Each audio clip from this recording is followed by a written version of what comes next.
Abşeronda quldurluq hadisəsi baş verib. Hadisə Xırdalan şəhərində Heydər Əliyev prospekti 28 ünvanında, yəni hazırda dayandığım bu kişi geyimləri mağazasında baş verib. Belə ki, gənclər paltar almaq üçün bu mağazaya daxil olublar. İstədikləri paltarı götürdükdən sonra pulunu vermədən mağazadan çıxıb getmək istəyiblər. Bu zaman satıcı onlardan pulunu tələb etdikdə isə məlum hadisə baş verib. Yəni şəxslər arasında mübahisə düşüb. Tərəflərdən biri satıcıya müxtəlif dərəcəli xəsarətlər yetirib.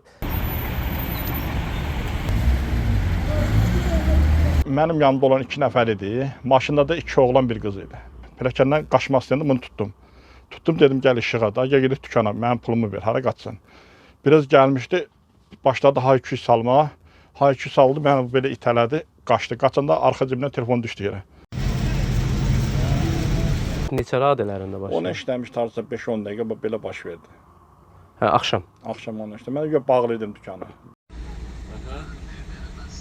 Durdum bir dənə yumruq atdım. Dedim eləmə də, cavan uşaqsan.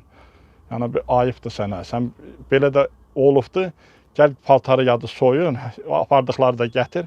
Yəni cavan uşaqsan da, yaraşmır sənə belə bir hərəkət.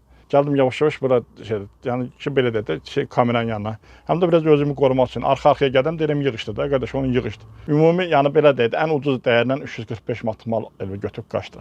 Abşeron rayonu ərazisində yerləşən mağazaların birində naməlum şəxsin oradan götürdüyü geyimlərə görə ödəniş etməməsi və satıcını kəsici deşici alətlə hədələməsi barədə polisə məlumat daxil olub. Polis əməkdaşlarının keçirdikləri tədbirlərlə quldurluq əməlini törətməkdə şübhəli bilinən 18 yaşlı Seyim Rəmidov müəyyən olunaraq saxlanılıb. Araşdırma aparılır.